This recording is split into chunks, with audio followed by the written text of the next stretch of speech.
Dear students, Assalamu alaikum. Today we are dealing with chemistry, class 9, unit number 4, structure of molecules. Our topic today is types of chemical bond, and we are dealing with ionic bond. This is our second lesson at the channel. Let's start. Types of chemical bonds. देखें types of chemical bonds जो है इसकी dependency या इसका इन्हिसार किन चीज़ों पर depend करता है। ये जो वैलेंस इलेक्ट्रॉन होते हैं ये किस तरह से कंबाइन करते हैं बॉन्डिंग प्रोसेस के अंदर, ये डिपेंड करता है कि टाइप ऑफ केमिकल बॉन्ड कौन सा होगा। तो type of chemical bond depends upon the way how valence electrons are involved in bonding. बाद वक़्त सारे वैलेंस शेल के जो इलेक्ट्रॉन होते हैं वो सब बॉन्डिंग प्रोसेस में भी इन्वॉल्व नहीं होते, तो इसलिए हमने ये बॉन्डिंग का वर्ड साथ लगा दिया है। वरना वैलेंस इलेक्ट्रॉन्स बहरहाल होते ही हैं जो बॉन्डिंग प्रोसेस में इन्वॉल्व होते हैं, लेकिन इनर शेल्स का कोई इलेक्ट्रॉन बॉन्डिंग प्रोसेस में इन्वॉल्व नहीं होता। तो इस बुनियाद के ऊपर हमारे पास 4 टाइप्स के केमिकल बॉन्ड्स हैं जो बन सकते हैं। तो नंबर 1 जो है वो आयनिक बॉन्ड है हमारा। जैसा कि नाम से जाहिर है कि आयनिक बॉन्ड में पहले आयन फॉर्मेशन होगी और उसके बाद जो है वो बॉन्ड बनेगा। तो आयनिक बॉन्ड में यहाँ पिक्चर में आपको नज़र आ रहा होगा, आगे जाके हम उसको डिटेल में ज़्यादा डिस्कस करना है। आज हमारा ये टॉपिक है कि पहले आयन फॉर्म होंगे और आयन फॉर्मेशन हो जाएंगे, दोनों अपोजिट चार्ज आयन्स होंगे और फिर उनके दरमियान जो फोर्स ऑफ अट्रैक्शन होगी अपोजिट चार्जेस की वजह से, उसकी वजह से इनके दरमियान बॉन्ड डेवलप होगा। कोवेलेंट बॉन्ड जो है इस नाम से इसमें भी थोड़ा हिंट मिल रहा है कि 2 वैलेंस शेल के इलेक्ट्रॉन्स जो हैं वो आपस में बॉन्ड बनाएंगे, तो दोनों के दरमियान शेयरिंग ऑफ इलेक्ट्रॉन्स होगी। जैसा कि इसमें हाइड्रोजन में आउटर मोस्ट शेल में एक ही इलेक्ट्रॉन है, तो दोनों तरफ से एक एक शेयर होकर दोनों का डुप्लेट कंप्लीट हो रहा है, तो ये हमारा कोवेलेंट बॉन्ड होगा। इस पर हम इंशाल्लाह नेक्स्ट लेसन में बात करेंगे। उसके बाद हमारा डेटिव कोवेलेंट बॉन्ड है। अब कोवेलेंट बॉन्ड में शेयरिंग बोथ साइड से हो रही थी, और डेटिव कोवेलेंट बॉन्ड में जैसा कि ये पिक्चर से आपको जाहिर हो रहा है कि ये अमोनिया NH3 जो है इसका जो लोन पेयर है, इस पर भी हम इंशाल्लाह डेटिव कोवेलेंट बॉन्ड में बात करेंगे कि ये लोन पेयर जो है ये डोनेट हो रहा है अमोनिया की तरफ से हाइड्रोजन आयन को। तो ये बॉन्डिंग चूँकि वन साइडेड है इसलिए इसको हम डेटिव कोवेलेंट और कोऑर्डिनेट या कोऑर्डिनेट कोवेलेंट बॉन्ड कहते हैं। तो शेयरिंग वन साइड हो तो डेटिव कोवेलेंट, अगर बोथ साइड से हो तो कोवेलेंट बॉन्ड। उसके बाद हमारा है मेटालिक बॉन्ड। ये पता चल रहा है नाम से कि मेटल्स के दरमियान में बन रहा है, और मेटल्स में जो फ्री इलेक्ट्रॉन्स होते हैं या ये दरमियान में जो आपको नज़र आ रहा है इस पिक्चर के अंदर, ये फ्री इलेक्ट्रॉन की वजह से मेटल्स के दरमियान ये बॉन्ड बनता है। इस पे भी हम इंशाल्लाह अगले आने वाले लेसन में बात करेंगे। तो आज का हमारा टॉपिक जो है वो है आयनिक बॉन्ड। उससे पहले हम थोड़ा सा पीरियोडिक टेबल को एक दफ़ा नज़र दौड़ाते हैं। पीरियोडिक टेबल हम पहले चैप्टर में पढ़ चुके हैं। तो ये देखें, ये ग्रुप 1 है हमारा, hydrogen, lithium, sodium, potassium, rubidium, caesium, francium. लेकिन इसमें हाइड्रोजन जो है वो मेटल नहीं है, ये नॉन मेटल है, तो इसलिए ये डिफरेंटली बिहेव करती है। ठीक है, इसकी हम, लेकिन बाकी ये जो मेटल्स हैं इनको हम अल्कलाइन मेटल्स कहते हैं। ठीक है, या अल्कली मेटल्स कहते हैं हम इनको। दूसरा हमारा ग्रुप जो है ये अल्कलाइन अर्थ मेटल्स का है। तो ये 2 ग्रुप जो हैं ये फ़िलहाल हम जिनसे ज़्यादा बात करेंगे इस लेसन के अंदर, ख़ास तौर पे फर्स्ट ग्रुप से ज़्यादा बात होगी। तो ये हमारा फर्स्ट ग्रुप जो है जिसके आउटर मोस्ट शेल में, और हमें पता था, हमने पीरियोडिक टेबल में पढ़ा था कि फर्स्ट ग्रुप में आउटर मोस्ट शेल में एक ही इलेक्ट्रॉन होता है, सेकंड ग्रुप में 2 इलेक्ट्रॉन्स होते हैं। ये आगे हमारी ट्रांजिशन मेटल्स हैं, इनका आज के हमारे लेसन में गुफ्तगू नहीं होगी। लेकिन उसके बाद ये जो हमारा ग्रुप 15, 16 और 17 है ये हमारे नॉन मेटल्स हैं। ये हेलोजिन्स हैं ग्रुप 17, जिससे ज़्यादा बात होगी हमारी आज के लेसन में, जिनके आउटर मोस्ट शेल में 7 इलेक्ट्रॉन्स होते हैं। तो इनको ज़ाहिर है 7 इलेक्ट्रॉन होते हैं, तो ऑक्टेट करने के लिए इनको सिर्फ एक ही इलेक्ट्रॉन चाहिए, तो फिर इनका ऑक्टेट यानी 8 इलेक्ट्रॉन्स आउटर मोस्ट शेल में इनके कंप्लीट हो जाएंगे। और अगर हम लिथियम, सोडियम वगैरह की बात करें तो इनका आउटर मोस्ट शेल में 1 इलेक्ट्रॉन है। अगर ये 1 लूज़ कर दें तो उनका जो आउटर मोस्ट शेल है वो तो ख़त्म हो जाएगा, जाहिर है एक ही इलेक्ट्रॉन था, तो इलेक्ट्रॉन जब ये लूज़ कर देंगे तो उनका जो सेकंड लास्ट शेल होगा वो इनका अब आउटर मोस्ट शेल बन जाएगा और वो कंप्लीट। तो इससे ये पता चला कि ये फर्स्ट ग्रुप जो है ये एक इलेक्ट्रॉन लूज़ करेगा, तो इस तरह ये केटाइन यानी पॉजिटिव आयन वाला, पॉजिटिव आयन केटाइन फॉर्म कर देगा। और ये जो हैलोजेंस हैं ये वो इलेक्ट्रॉन गेन कर लेंगी और इन पर ज़ाहिर है एक इलेक्ट्रॉन इनके पास ज़्यादा आ जाएगा प्रोटॉन से, तो इन पर नेगेटिव चार्ज आ जाएगा, यानी ये एनाइन फॉर्म कर लेंगी, तो फॉर्मेशन ऑफ आयंस होंगे। तो ग्रुप 1 जो है वो उन पर पॉजिटिव 1 चार्ज आएगा, यानी वो केटाइन बनाएंगे। ग्रुप 2 जो उन पर 2+ चार्ज आएगा, तो वो भी केटाइन बनाएंगे, लेकिन उन पर 2 प्रोटॉन्स उनके ज़्यादा हो जाएंगे इलेक्ट्रॉन से, तो उन पर 2+ चार्ज आएगा। और हैलोजेंस पर जो है वो 1+ चार्ज, 1 नेगेटिव चार्ज आएगा, क्योंकि एक इलेक्ट्रॉन उनका जो है वो ज़्यादा हो जाएगा जो उन्होंने गेन करेंगे वो। तो आयन फॉर्मेशन होगी, और यही आयनिक बॉन्ड जो है वो हमें बता रहा है। तो आयनिक बॉन्ड में हम देख रहे हैं chemical bond which is form due to complete transfer of electrons from one atom to another atom is called ionic bond. तो कंप्लीट ट्रांसफ़र का मतलब क्या है कि जो मेटल्स हैं यानी केटाइन जो लूज़ करेगा इलेक्ट्रॉन, वो एनाइन फॉर्मेशन के लिए नॉन मेटल्स जो हैं ग्रुप 17 जैसे हैलोजेंस के हम एग्जांपल ले रहे थे वो गेन कर लेंगी। तो कंप्लीट ट्रांसफ़र इलेक्ट्रॉन से अपोजिट चार्जेस जो डेवलप होंगे वो उनकी वजह से जो बॉन्ड बनता है उसको हम आयनिक बॉन्ड कहते हैं। अब हमने जो अभी थोड़ी सी बात की थी कि मेटल्स को हम देखा था कि मेटल्स की टेंडेंसी होती है कि वो इलेक्ट्रॉन को लूज़ करते हैं। तो हमने कभी बात की तो ये हमने 2 ग्रुप, फर्स्ट 2 ग्रुप्स जो हैं ये हमारे अल्कली मेटल्स हैं, ये इलेक्ट्रॉन को लूज़ करते हैं, इनकी टेंडेंसी है, और यही मेटालिक करेक्टर कहलाता है, और यही इलेक्ट्रोपॉजिटिविटी है। ये लफ्ज़ जो मेटल्स हैं इसका मतलब ही ये है कि उनके अंदर टेंडेंसी मेटल्स के अंदर होती है इलेक्ट्रॉन को लूज़ करने की, और यही करेक्टर जो है इलेक्ट्रोपॉजिटिव करेक्टर कहलाता है, या यही मेटालिक करेक्टर कहलाता है। तो ये टर्म्स जो हैं इसका मतलब सिंपली ये है कि ये टेंडेंसी है इनके अंदर इलेक्ट्रॉन को लूज़ करने की और केटाइन बनाने की। अब नॉन मेटल्स की टेंडेंसी क्या है? नॉन मेटल्स को हम देख लेते हैं, जो भी हम बात कर रहे थे ग्रुप 15, 16 और 17, और ख़ास तौर पे 17 की आज हम बात करेंगे, हैलोजेंस की ज़्यादा। तो इनकी टेंडेंसी ये है कि ये इलेक्ट्रॉन को गेन करेंगी, जो ये इलेक्ट्रॉन लूज़ करेंगे अल्कली मेटल्स, ये इलेक्ट्रॉन्स को क्या कर लेंगे, एक्सेप्ट कर लेंगे नॉन मेटल्स का। तो नॉन मेटल जो है वो इलेक्ट्रॉन को गेन करती हैं, उनकी इलेक्ट्रोनेगेटिविटी ज़्यादा है। वो शेयर्ड पेयर ऑफ इलेक्ट्रॉन को, जैसा कि आप पीछे पढ़ चुके हैं चैप्टर में, कि इलेक्ट्रोनेगेटिव होती हैं वो इलेक्ट्रॉन को अट्रैक्ट करती हैं, उनके अंदर शेयर्ड पेयर ऑफ इलेक्ट्रॉन को खींचने की, उनको गेन करने की कैपेसिटी है। और यही इलेक्ट्रॉन एफिनिटी भी है कि वो इलेक्ट्रॉन के अंदर उनके लिए उनके अंदर बहुत अट्रैक्शन है और वो इलेक्ट्रॉन को गेन कर सकती हैं। तो नॉन मेटल जो हैं वो इलेक्ट्रोनेगेटिव होती हैं, उनके अंदर इलेक्ट्रॉन एफिनिटी होती है, और मेटल्स के अंदर टेंडेंसी होती है इलेक्ट्रॉन को लूज़ करने की, या वो इलेक्ट्रोपॉजिटिव होती हैं, या उनका मेटालिक करेक्टर यही होता है कि वो इलेक्ट्रॉन को लूज़ कर सकती हैं। तो इस तरह हमें पता चला कि आयनिक बॉन्ड फॉर्मेशन के लिए सबसे पहली बात जो है वो आयंस का फॉर्म होना है।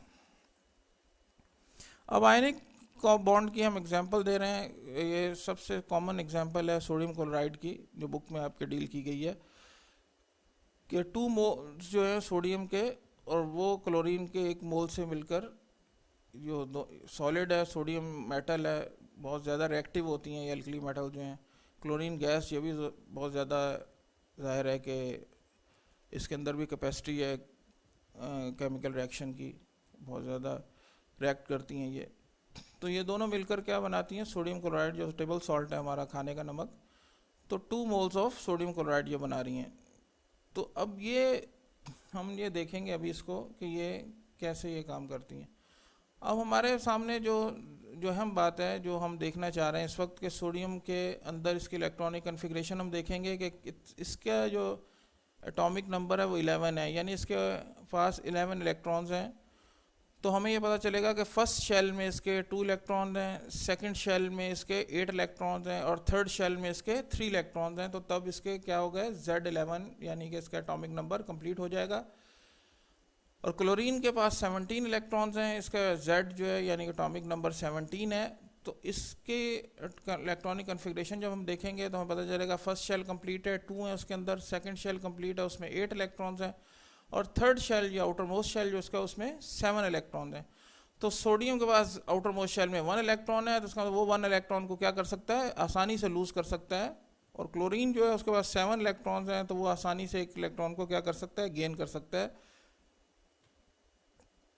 ये हमारे सामने इलेक्ट्रॉनिक कन्फिग्रेशन आ गई कि सोडियम जो है उसका एटॉमिक नंबर आ गया, यहाँ पर इसकी इलेक्ट्रॉनिक कन्फिग्रेशन आ गई 1s2 2s2 2p6, first shell complete, second shell complete, third shell it has only 1 electron. तो ये हमने इसको, और दूसरा chlorine 17 1s2 complete first shell, 2s2 2p6 second shell complete, third shell 3s2 3p5, it means it has 7 electron in the outermost shell. तो ये outermost shell की हमारी आ गई 2 to 4 to 6 और 1 7, और सोडियम का outermost shell में 1 इलेक्ट्रॉन.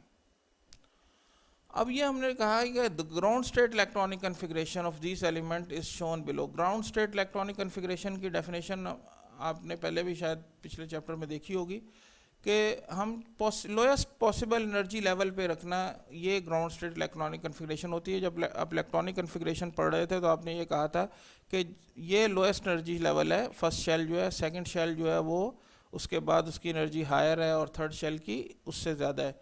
तो इसका मतलब होगा जब तक फर्स्ट शेल में जो लोएस्ट एनर्जी लेवल है उसके अंदर जब तक कैपेसिटी होगी तो इलेक्ट्रॉन पहले वहाँ जाएंगे, जब यहाँ से फिल हो जाएंगे तो सेकंड एनर्जी लेवल में जाएंगे, और फिर उसके बाद थर्ड एनर्जी लेवल में जाएंगे, जिसको हम KLMN शेल कह रहे थे.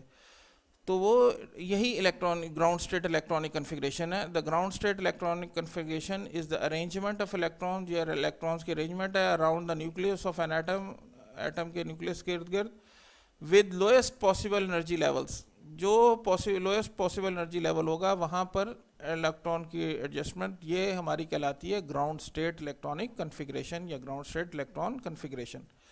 कि जब तक लोअर एनर्जी लेवल में कैपेसिटी होगी, इलेक्ट्रॉन की टेंडेंसी ये होती है कि वो वहाँ जाए और हायर एनर्जी लेवल में ना जाए, तो ये हमारा ग्राउंड स्टेट इलेक्ट्रॉनिक कन्फिग्रेशन कहलाएगी. अब हम पहले इस टॉपिक को में हम पहले बात कर चुके हैं थोड़ी सी कि आयन फॉर्मेशन कैसे होगी. तो हमें ये समझना ज़रूरी है, क्योंकि हम आयनिक बॉन्ड को तभी समझ सकते हैं जब हम आयन फॉर्मेशन को दोबारा थोड़ा सा डिटेल में अब देख रहे हैं. देखें, आउटर मोस्ट शेल में हमने कहा था कि सोडियम के पास एक इलेक्ट्रॉन है, तो ये एक इलेक्ट्रॉन जो है ये क्या कर देगा, लूज़ कर देगा. जब ये एक इलेक्ट्रॉन लूज़ करेगा तो इसके ऊपर एक पॉजिटिव चार्ज आ जाएगा, चूँकि एक प्रोटॉन जो है वो ज़्यादा हो जाएगा, क्योंकि एक इलेक्ट्रॉन से लूज़ कर दिया, लेकिन प्रोटॉन तो न्यूक्लियस में पड़े हुए हैं और उनकी नंबर तो बराबर है, तो इस पर एक पॉजिटिव चार्ज आ जाएगा और एक इलेक्ट्रॉन यहाँ से रिलीज़ हो गया. तो अब इसकी इलेक्ट्रॉनिक कन्फिग्रेशन है वो क्या हो जाएगी, 1s2 2s2 2p6. तो थर्ड शेल में जो एक इलेक्ट्रॉन था वो थर्ड शेल डिप्लीट हो गया, इसका ख़त्म हो गया. अब इसके पास 2 शेल्स ही रह गए जो कि दोनों अब कंप्लीट है, और उसने नियॉन की इलेक्ट्रॉनिक कन्फिग्रेशन ले ली है. इस तरह क्लोरीन जो है उसने एक इलेक्ट्रॉन गेन कर लिया जो सोडियम ने लूज़ किया, तो इसके पास, क्लोरीन के पास अब 8 इलेक्ट्रॉन, इसका भी ऑक्टेट कंप्लीट हो गया और इसके पास 8 इलेक्ट्रॉन हो गए, लेकिन इसके पास प्रोटॉन के मुकाबले में एक इलेक्ट्रॉन क्या हो गया, ज़्यादा हो गया, और इस पर अब एक नेगेटिव चार्ज आ गया. तो यहाँ पर केटाइन फॉर्म हो गया और यहाँ पर एनाइन फॉर्म हो गया.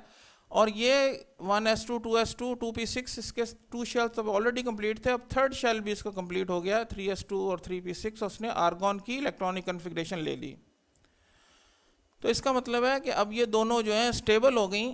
अब यही पिक्चर में जो पहले भी हमने ड्रॉ की, देखें ये आउटर मोस्ट शेल जो था इसमें एक इलेक्ट्रॉन है, इसने जंप करके ये इलेक्ट्रॉनिक, इसने लूज़ किया तो ये इलेक्ट्रॉन जो है इसने क्या कर लिया, गेन कर लिया. अब इसके 2 शेल्स जो है कंप्लीट हो गए, थर्ड शेल डिप्लीट हो गया, अब 2 शेल ही रह गए, और इसके पास जो थर्ड शेल था वो अब कंप्लीट हो गया ऑक्टेट, इसका भी ऑक्टेट कंप्लीट है. अब आउटर मोस्ट शेल जो सेकंड लास्ट शेल है वो कंप्लीट हो चुका है, उसमें भी 8 इलेक्ट्रॉन है, और यहाँ पर फर्स्ट शेल ऑलरेडी कंप्लीट था, सेकंड शेल भी कंप्लीट था, और थर्ड शेल भी कंप्लीट हो गया. तो उसके पास अब आर्गॉन की इलेक्ट्रॉनिक कन्फिग्रेशन आ गई. अब हम आगे चलते हैं, थोड़ा सा टॉपिक को देखते हैं कि इलेक्ट्रोस्टैटिक फोर्स. अब हमने कहा जब ये आयन फॉर्म हो जाएंगे तो अब होगा क्या. अब ये नेगेटिव आयन, एक पॉजिटिव आयन है सोडियम और एक नेगेटिव आयन है क्लोराइड आयन जो है, और एक सोडियम पॉजिटिव आयन है. तो अब केटाइन और एनाइन फॉर्म हो गए, इन दोनों के ऊपर ऑपोजिट चार्जेस हैं, और आपको पता है कि ऑपोजिट चार्जेस क्या करते हैं, अट्रैक्ट करते हैं, और यही इलेक्ट्रोस्टैटिक फोर्स कहलाती हैं. तो इट इज़ जो चार्जेस के दरमियान जो भी फोर्स काम कर रही होती है, चाहे वो अट्रैक्टिव फोर्स हो चाहे वो रिपल्सिव फोर्स हो, उसको हम इलेक्ट्रोस्टैटिक फोर्स कहते हैं.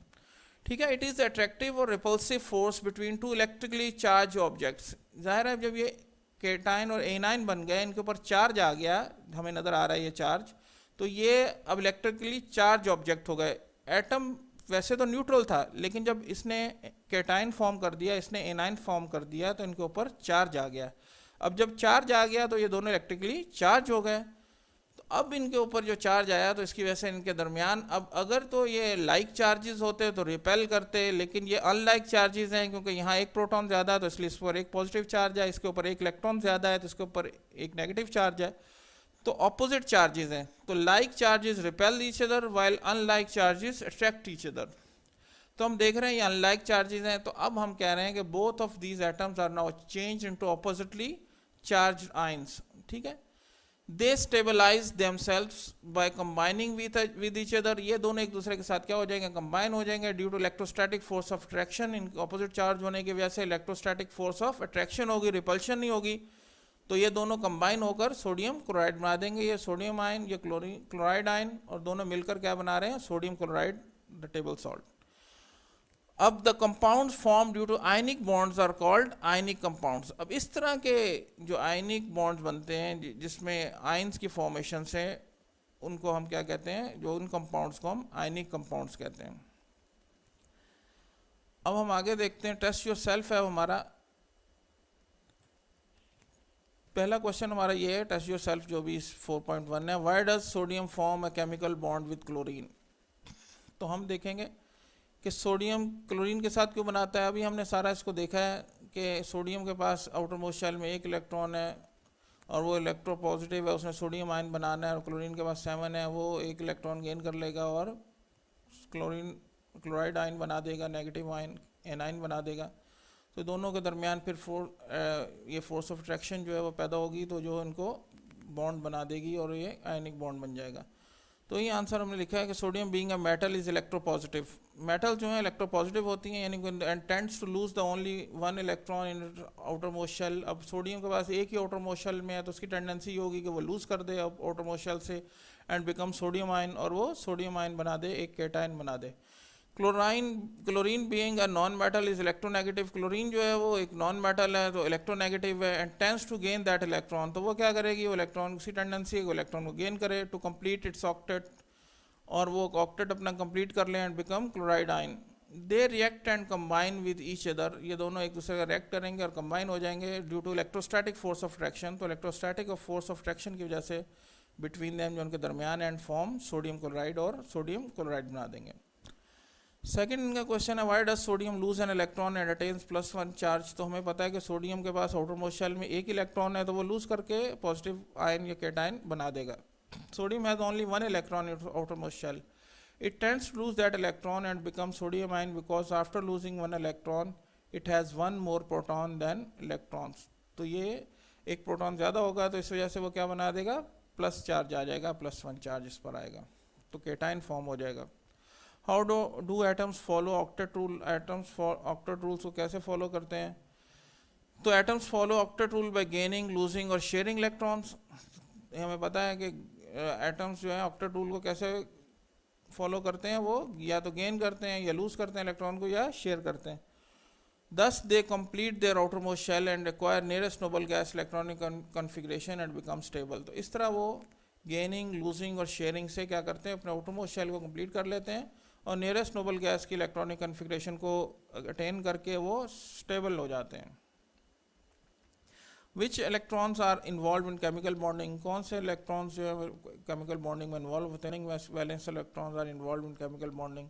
वैलेंस इलेक्ट्रॉन जो है जो बॉन्ड बनाते हैं वो बॉन्डिंग के प्रोसेस में, केमिकल बॉन्डिंग में इन्वॉल्व होते हैं। Inner shell electron do not take part in chemical bonding. Inner shell के जो इलेक्ट्रॉन हैं आमतौर पर वो केमिकल बॉन्डिंग में इन्वॉल्व नहीं होते। Question number 5, why does group 1 elements prefer to combine with group 17 elements. Group 1 के पास आउटर मोस्ट शेल में 1 है, उसको एक लूज कर देगा तो उसका outer most shell, second last shell जो है वो आउटर मोस्ट शेल बन जाएगा, वो कंप्लीट हो जाएगा। और ग्रुप 17 के पास 7 है, 1 गेन करेगा तो वो 8 कर ऑक्टेट उसका कंप्लीट हो जाएगा। तो इसलिए इन दोनों की क्या है, प्रेफरेंस है। तो ये हमने पहले भी इसको पढ़ा है। Group 1 elements being metals are electropositive and tend to lose the only 1 electron in their outer most shell and become positive ions. Group 17 being non-metals are electronegative and tend to gain electron to complete their octet and become negative ions. They react and combine with each other due to strong electrostatic force of attraction between them, so they prefer each other. Why chlorine can accept only 1 electron? तो यार एक ही electron, 7 electron है और एक ही space है उसके पास outermost shell में, तो वो एक ही इलेक्ट्रॉन को गेन कर सकती है। Chlorine has 7 electrons in its outermost shell. It requires only one electron to complete its octet. By accepting one electron, it acquires electronic configuration of argon, its nearest noble gas, and becomes stable. तो एक ही space है उसके पास outermost shell में, तो वो acquire करके outermost shell complete हो जाएगा, स्टेबल हो जाएगी, आर्गॉन की नियरेस्ट जो उसकी नोबल गैस है उसकी इलेक्ट्रॉनिक कन्फिग्रेशन को अटेन कर लेगी और स्टेबिलिटी मिल जाएगी, जो कि हर केमिकल कॉम्बिनेशन केमिकल रिएक्शन का के बाद जो असल चीज़ हासिल होती है वो स्टेबिलिटी है, जो कि ऑक्टेट जो डुप्लेट रूल से हासिल होती है। तो ये आज का हमारा लेसन था। जज़ाकुमुल्लाह खैर। अस्सलाम वालेकुम रहमतुल्लाह। अगर आपके पास कोई क्वेश्चन हो तो आप पूछ सकते हैं। Thank you very much.